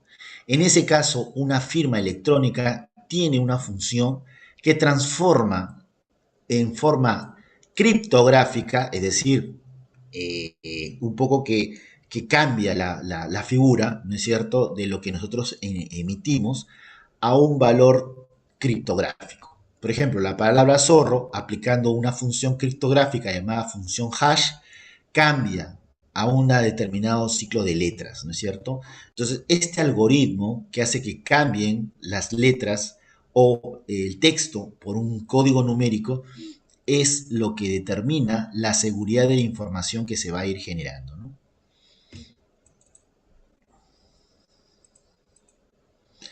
La firma digital es una firma electrónica que utiliza una técnica de criptografía asimétrica, ¿no es cierto?, en el cual se basa en el uso de un par de claves. Una clave privada, que la utiliza la persona que emite, y una clave pública, que es la recepción que yo tengo de ese documento. Por ejemplo, yo tengo una clave privada y le quiero mandar las notas al supervisor o al coordinador. Entonces yo tendré una clave privada que solamente yo maneje, pero la clave pública es la que yo conozco de la persona que va a recibir. Entonces todo el mundo sabe del documento que yo voy a emitir, que se lo voy a mandar. Entonces ahí tengo esa clave pública o ese usuario, ¿no? Le mando a esa persona. Entonces, en una relación asimétrica, esta se va a ir relacionando entre sí, ¿no? Matemáticamente, y las personas que conocen la clave pública no van a poder derivar de ella la clave privada de cada persona que está teniendo a quien le queremos enviar el documento. Por ejemplo, yo le quiero mandar un documento al coordinador, yo tengo mi clave privada que la persona que va a recibir no conoce, pero yo sí tengo la clave pública de la persona que va a recibir. Entonces yo le mando sabiendo la clave pública, ¿no?, a la persona que va a recibir.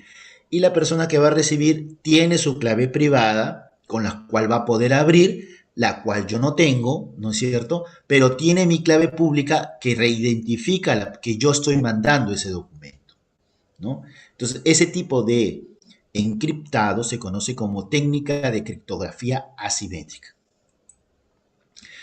Entonces, una firma digital no es otra cosa que una firma electrónica, pero certificada.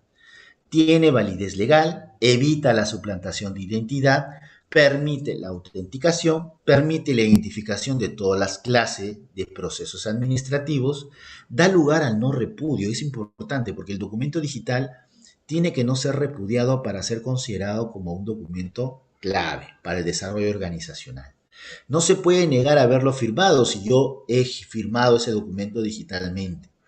E implica la inexistencia de un certificado, la existencia, perdón, de un certificado oficial.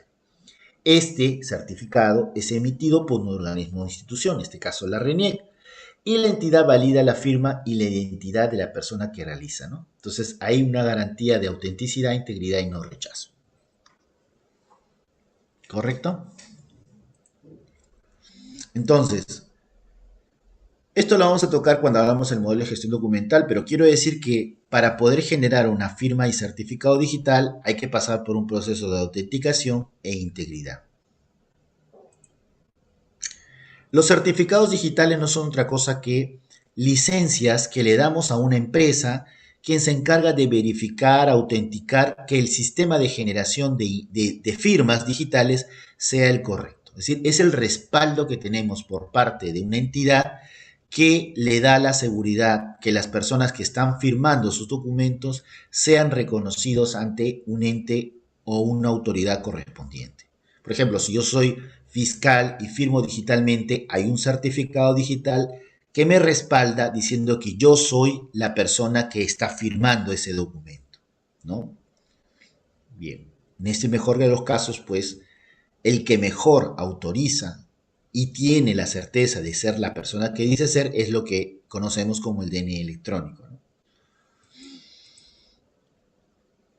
Bien, ¿hasta aquí hay alguna pregunta? Esto lo vamos a tocar cuando hagamos firma electrónica, pero quiero adelantarles para que ya no exista ningún tipo de dudas. ¿Alguna pregunta? ¿Algún comentario? ¿Alguna queja?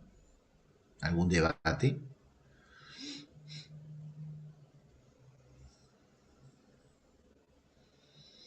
Bien, seguimos entonces. Seguimos. Miren, vamos a tocar hoy el tema de transparencia y acceso a la información pública, ¿ya? Ahora un poco que aligeremos el tema tecnológico.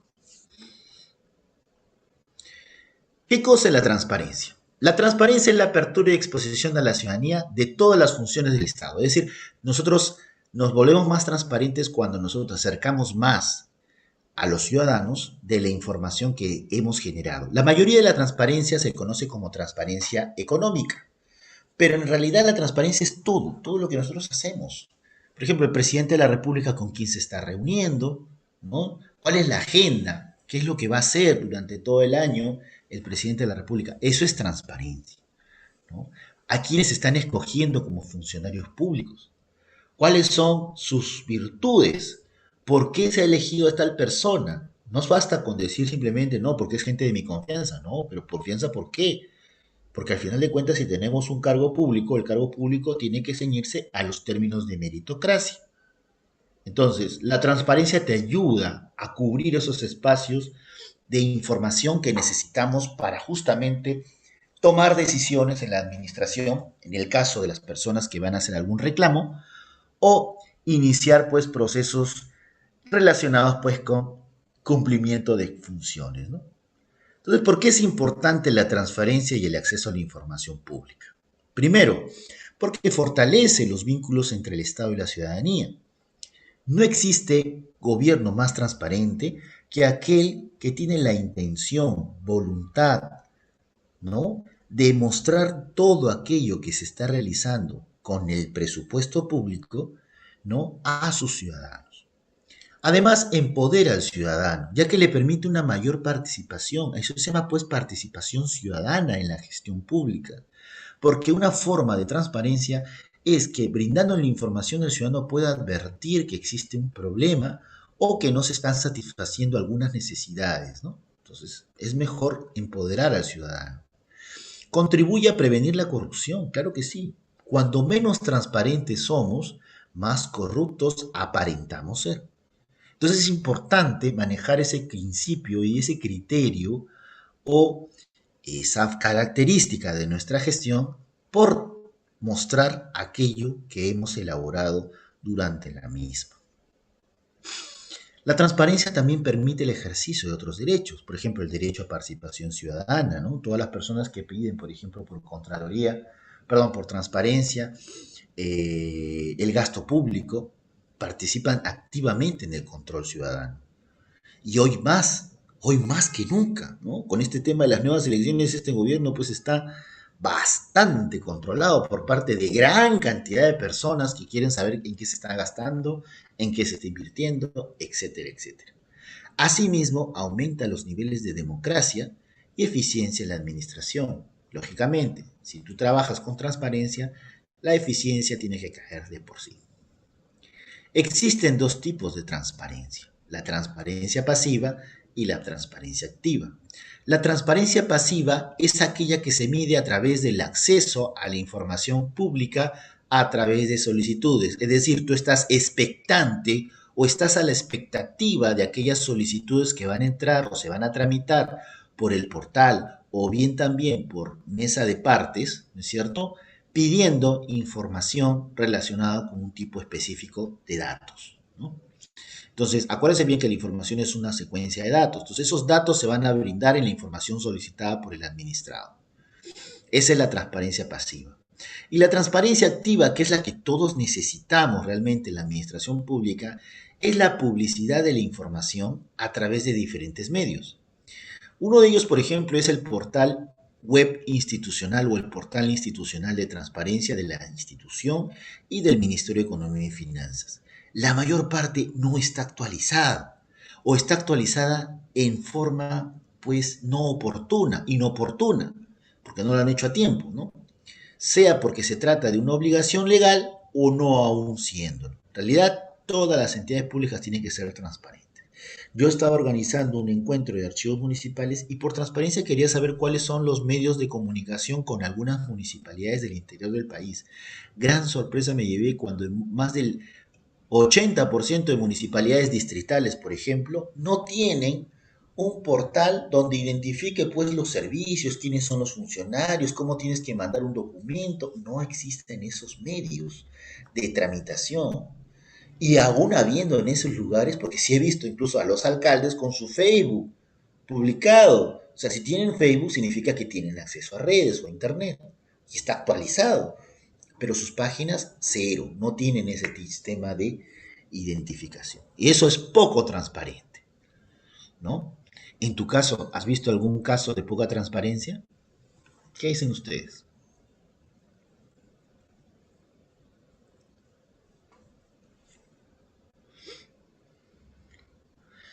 Bueno, la transparencia nace con un derecho que tienen todos los ciudadanos y es el derecho de acceso a la información pública. Es un derecho, los derechos, miren, se clasifican en varios tipos, ¿no? Existen derechos humanos, pero también existen, aparte de los derechos humanos, los derechos fundamentales. Y el derecho a acceso a la información es un derecho fundamental. Toda persona, natural o jurídica, tiene ese derecho y faculta a estas personas a solicitar y recibir información pública que ha sido generada o que ha sido producida o que esté en posesión de la entidad de la administración pública, ¿no? Por ejemplo, si yo no generé un documento, o sea, no lo elaboré, pero recibí ese documento de un administrado, ¿no? Yo tengo la obligación de mostrar esa información. ¿Qué información se exceptúa? Aquellos que afecten la intimidad personal y las que expresamente se excluyen por ley. Un ejemplo, las enfermedades de algunos trabajadores, ¿no? Por ejemplo, en la época del COVID, todo el mundo quería por transparencia saber si sus compañeros estaban enfermos o no. Algunos se dignaron incluso, no digo dignaron, comenzaron a pedir por transparencia quiénes estaban enfermos por COVID, ¿no? No era lo correcto, porque acuérdense bien que eso es algo, datos personales, datos de cada quien. Entonces no corresponde, ¿no?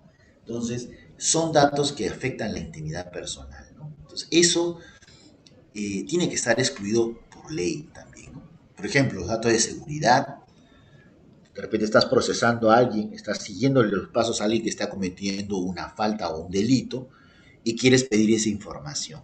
Eso, mientras que esté en proceso de investigación, como es lógico, tiene sus restricciones, ¿no?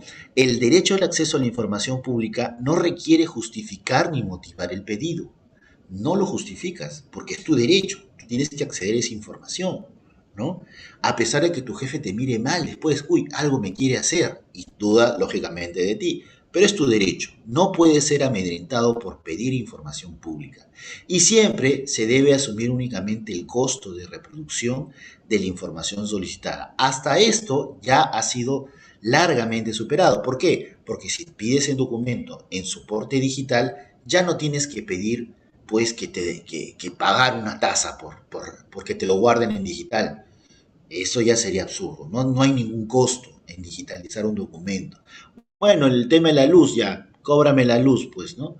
Cóbrame la luz correspondiente. Pero en realidad no debería, porque supuestamente pues es parte del presupuesto público. Ahora bien, ¿cuáles son los principios? ¿Por qué nace este tema de transparencia o acceso a la información pública? Hay varios temas, ¿no? Por ejemplo, el principio de universalidad, donde toda persona es titular del derecho de acceso a la información pública. Todos tenemos ese derecho de poder acceder a la información que se produce en el Estado, porque todos formamos parte del Estado, ¿no? A ver, ¿alguien sabe cuánto se pagó, cómo han sido los negocios de la compra de vacunas? Nadie lo sabe. Y hay contratos que dicen tienen ciertas restricciones de información y eso no es correcto, porque el acceso a la información pública es que todo el mundo sepa cómo se pagó, por qué se pagó de esa manera, ¿no? Entonces, eso es importante. Hay un principio entonces de máxima divulgación, donde toda información producida en posesión de la entidad es accesible, salvo excepciones. Entonces, de por sí tú no tienes por qué justificar que los documentos sean accesibles, nacen accesibles. Lo que tienes que justificar son las restricciones, es decir, qué restricción tiene la información que tú estás generando en el ejercicio de tu función. Al mismo tiempo, motivación adecuada de la negativa. Entonces tú tienes que tener motivación. Si no tienes motivación, no puedes restringir la información.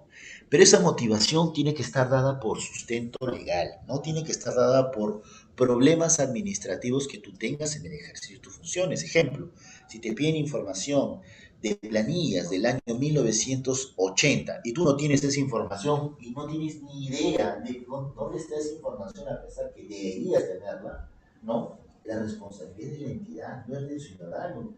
No es que no, usted no puede pedir esa información porque esa información no la tenemos. No, la ley mismo señala. Tienes que buscar esa información y agotar todos los medios para justificar, incluso informar y reportar por qué se dio esa pérdida. Tienes que saberlo, tú eres el funcionario responsable. Acuérdate bien, cuando tú asumes una función pública, asumes no solamente el pasivo, sino el activo de esa función. Entonces es importante que las personas reconozcan cuál es su responsabilidad. Entonces tienes que hacerlo. ¿Y dónde está establecido eso, profesor? Está en el Decreto Supremo número 070 del año 2013. Miren, ya cuántos años, ya van a cumplir 10 años ya, y algunos no saben eso, ¿no?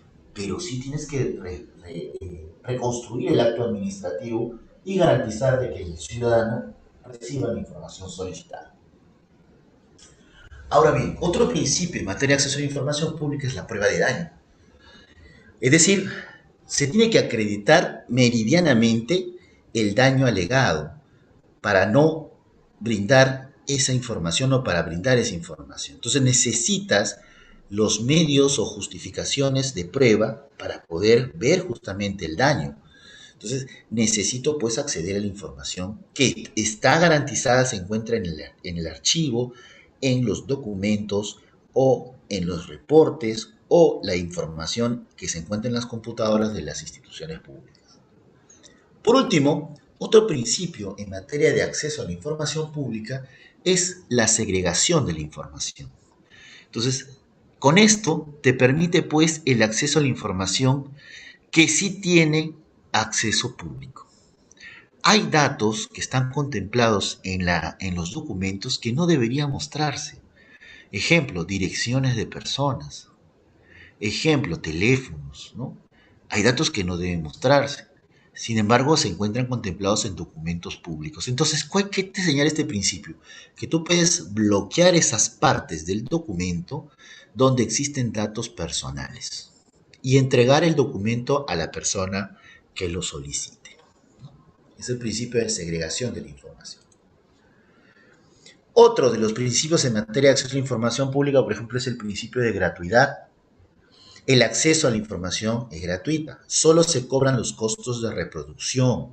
No se debe cobrar más allá de estos costos y hay que hacer un análisis de costo de cuál es el costo que cobran por esta reproducción de documentos. Principio de oportunidad también. Hay plazos para entregar la información y eso es algo que todavía tenemos que aprender a usar esos plazos, ¿no? Porque lo que nos demuestra varios tesis y varios trabajos es que realmente no se están cumpliendo estos plazos y eso está mal. También el principio de calidad de información. Acá no tenemos que andar pues con el tema de atarantar al pobre administrado dándole información referencial que no nos lleva a satisfacer su necesidad de información. Por eso, la información que nosotros tenemos que brindar debe ser cierta, actual, precisa y completa. No creo que hay más explicación allí. También hay un principio que es la interpretación favorable, donde las formalidades tienen como finalidad garantizar la satisfacción del derecho al acceso a la información pública. Por ejemplo, yo he visto que muchas entidades municipales te piden para acceder al acceso a la información pública una copia del documento nacional de identidad cuando eso es ilegal, porque en la última modificatoria de la ley del procedimiento administrativo general no se debe solicitar al administrado copia de un DNI. Entonces, hay pues ahí una suerte de no garantía de la celeridad del proceso, poniéndome más trabas, poniéndome más inconvenientes para solicitar información. Por último, la adopción de las medidas necesarias que garanticen el ejercicio del Estado de Derecho debe ser una secuencia de un procedimiento sencillo y un procedimiento serio. Yo he visto entidades públicas que se lanzan la pelota, ¿no? O sea, el FRAI o el funcionario responsable de la información pública manda al funcionario, al trabajador que tiene la información y el trabajador lo devuelve diciendo, tienes que mandarle primero a mi jefe. Entonces, ese procedimiento no es célere, mucho menos sencillo, es un poco engorroso.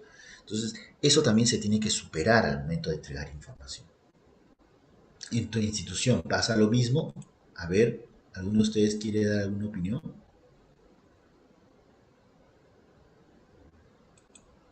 Bien, seguimos entonces. ¿Qué cosa es información pública?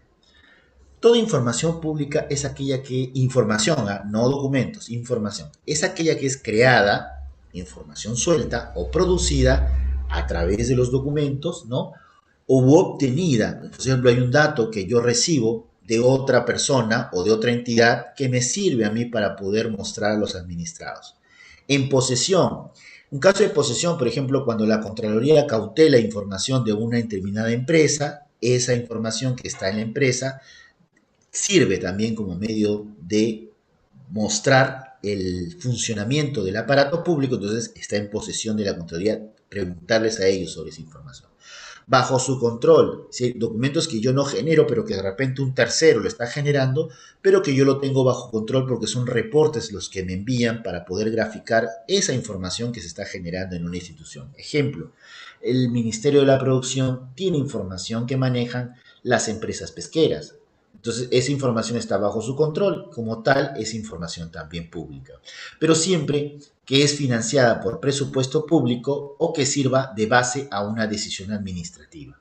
Si la información no cumple con estos requisitos, entonces no es necesariamente información pública. Entonces, ¿qué cosa podemos pedir? Documentos, grabaciones de audio, videos en soporte digital o cualquier formato y fotografías. ¿Ya? ¿Qué entidades están bajo el ámbito de la aplicación de la ley? Todas las entidades de la administración pública están en aplicación de la ley. Básicamente, el Poder Ejecutivo, el Poder Legislativo, los gobiernos regionales, los organismos constitucionalmente autónomos y todo aquello que está señalado en el artículo 2 de la Ley 27806, que es la Ley de Transparencia y Acceso a la Información, o el artículo 1 de la Ley 27444, que es la Ley del Procedimiento Administrativo General. ¿Cómo podemos solicitar información pública? Puede ser mediante dos medios. O actualmente la información virtual es la más idónea, pero también puede ser presencial. Y puede ser de dos formas. Las personas creen que la información pública solamente se puede pedir de manera escrita, lo cual es un error. La información presencial también se puede pedir de manera verbal, durante el horario de atención al público, a través de la mesa de partes de toda institución pública. Puedes pedir verbalmente también información. Al mismo tiempo, por escrito, presentando una solicitud y de manera virtual enviando un correo electrónico a la dirección electrónica establecida para tal fin, o en muchos de los casos a través de los formatos y formularios alojados en las páginas o portales institucionales que manejen este tipo de requerimiento. La solicitud de acceso a la información siempre debe consignar obligatoriamente los datos personales, nombres y apellidos, número de DNI, dirección electrónica, y señalar en forma clara la información que deseamos obtener, ¿no?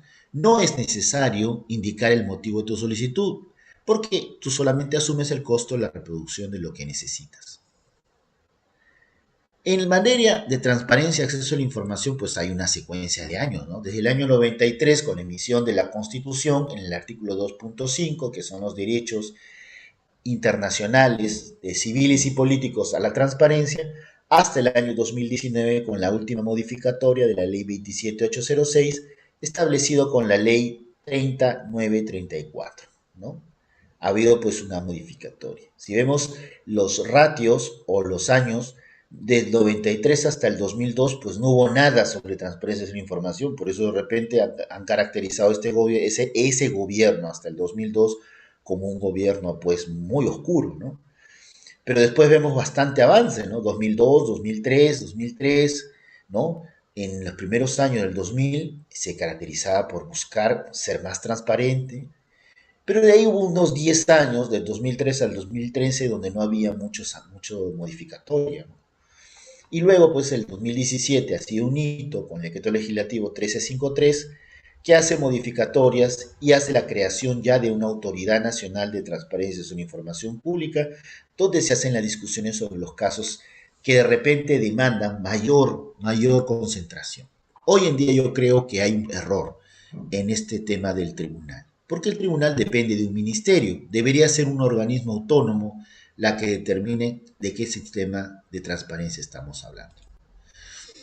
Bien, en la política de modernización de la gestión pública al año 2001 y el llamado gobierno abierto, existe pues un componente muy fuerte de transparencia y acceso a la información, porque todos los actos generados pues tienen esa connotación, ¿no? Esa connotación. Entonces, hay un plan de acción y en ese plan de acción el Perú se encuentra en proceso de generar ese gobierno abierto. Hay ejes transversales y el gobierno abierto, que es parte o el resultado de esa transparencia, donde las organizaciones, la sociedad civil y los ciudadanos, primero, tienen tres características. Primero, obtener fácilmente información relevante y comprensible. No información no comprensible, sino comprensible. Interactuar, ¿no? Es decir, presentar documentos, recibir documentos, presentar solicitudes, recibir solicitudes y fiscalizar. ¿Para qué? Para participar en los procesos de toma de decisiones. Entonces, ¿cuáles son los compromisos que tiene el Estado en materia de acceso a la información? Primero, revisar y mejorar el marco normativo de transparencia. Hasta ahora ha habido pocos avances, como ya lo mencioné. Hay que revisar y mejorar la normatividad referente a la gestión documental. Eso es algo que hasta ahora se ha ido implementando. Durante mi gestión como jefe del área de investigación y normas archivísticas sacamos 19 normas que actualizaban los procesos archivísticos. Lamentablemente desde el año 2020 que yo me retiré, ¿no? Me retiré porque renuncié y pasé a otra área, ¿no? no ha habido nada, ¿no? 2020-2021 no ha habido absolutamente nada. ¿Por qué? Le echan la culpa a la pandemia. Bueno, ¿cómo será, no? Al mismo tiempo ha habido avances en compromisos, ¿no? Y esos avances han mostrado pues cierta generación de diagnósticos, revisión de datos, ¿no? Proyectos en general, ¿no? Pero el marco normativo no se ha actualizado. ¿Sabe lo que fue de repente una de las normas que modificó mucho el sistema de gestión de transparencia, que es la modificatoria del reglamento de transparencia de la información? Muy interesante, por cierto, que es el decreto supremo número 070, ¿no? Entonces, en este decreto supremo 070, el artículo 23, donde dice gestión especializada de la información a cargo del órgano de administración de archivos, dice el cumplimiento de lo dispuesto en el artículo 21, es decir, que los documentos se generen bajo un sistema que esté avalado o amparado en el Sistema Nacional de Archivos, tiene que seguirse la secuencia de que el archivo central o la unidad orgánica que haga sus veces garantice el acopio, la organización y la conservación de la información. Entonces, la creación, organización, administración y control de los archivos se rigen por las normas del Sistema Nacional de Archivos. Entonces, la digitalización también. Y la conservación de la información en cuanto a la gratuidad de la búsqueda de documentos en los archivos, no se puede cobrar monto adicional a la reproducción. O sea, no hay tupa aquí que valga, ¿no? Toda información extraviada se debe obligatoriamente a buscar. Y esta búsqueda debe comunicarse al solicitante, ¿no? Muy aparte del perjuicio de las responsabilidades administrativas, civiles o penales que correspondan por extravío, destrucción, alteración, extracción o modificación indebida de la información en poder de las entidades públicas. El archivo central o el funcionario poseedor de información según corresponda. O sea, debes agotar la búsqueda bajo responsabilidad de esa información. En caso no existan los cargos mencionados, no sean nombrados, designados sus responsables, la obligación es al secretario general, ¿no? Entonces, hay una responsabilidad. En toda entidad pública debe haber un FRAI. ¿Qué cosa es un FRAI? Es un funcionario responsable de acceso a la información. El titular designa este FRAI. En caso de que el FRAI no haya sido designado, los sistemas de acceso a la información pública, ¿no? O los siempre se dirige al funcionario, las solicitudes de acceso a la información pública se dirigen al funcionario que tiene en su poder la información. Entonces, ¿qué cosa hace el FRAI? ¿Cuáles son sus obligaciones? Es atender toda solicitud de acceso a la información pública, de requerir información al área, de poner a disposición del solicitante la liquidación del costo de reproducción. Ellos se encargan de ver eso. En la entrega de la información, la recepción de recursos de apelación por la denogatoria total o parcial del pedido de acceso a la información y proponer a la autoridad máxima, ¿no? Recursos o mejoras de eficiencia en la gestión. ¿Cuál es el plazo de atención de las solicitudes? Pues una solicitud en un plazo máximo de 10 días hábiles se tiene que entregar al usuario. Se informa del uso de la prórroga en una fecha cierta antes del cumplimiento de los días hábiles. Y la denegatoria siempre aplicando excepciones. No puede mediar respuesta considerando denegado su pedido. No, siempre tiene que haber una explicación lógica. ¿Se puede solicitar prórroga? Sí, 2 días hábiles más, ¿no? De constar en cualquier instrumento de gestión o acto de administración interna de fecha anterior a la solicitud que acrediten las gestiones administrativas iniciadas para atender la deficiencia. Es decir, no les puede decir al administrador, sabes que no te voy a dar. No, tienes que buscar la información, tienes que trabajarla, porque si tú no lo trabajas, no vas a poder reportar al usuario que estás haciendo esa búsqueda, ¿no? Entonces tiene que haber una comprobada y manifiesta falta de capacidad logística, una comprobada y manifiesta falta de recursos humanos o un significativo volumen de la información solicitada. Entonces, por única vez se informa la fecha de entrega, ¿no? Bien. Señores, la hora nos ha ganado, ya son las 9:05, ¿no? Entonces, pero quiero adelantarles algo sobre lo que vamos a ver en la próxima sesión. Vamos a hablar sobre la organización de documentos, cómo se organizan los documentos, ¿no? Porque ya cumplimos acá con el tema de transparencia. Vamos a hablar una directiva para la organización de documentos archivísticos y vamos a hacer ejercicios sobre cómo vamos a organizar nuestros documentos. ¿correcto? Cualquier otra información me la hacen llegar a través de los módulos del aula virtual u otro tipo de consulta. Bueno, entonces hasta aquí quedamos, ¿no? Si hubiera alguna consulta adicional, ¿ninguna? Todo claro, profesor. Ok. Bueno, entonces hasta aquí quedamos y nos estaríamos viendo el día lunes, ¿verdad? Sí, profesor, el día lunes y miércoles son las sesiones. Ok, entonces nos estamos viendo hasta el día lunes. Cualquier consulta, bueno, lo tramitan por medio del aula, ya me van a llegar las consultas para poder atender las necesidades de información, ¿correcto? Bueno, conmigo será entonces hasta la próxima sesión. Ya la próxima sesión dejaremos ejercicio y espero que participen, ¿ah?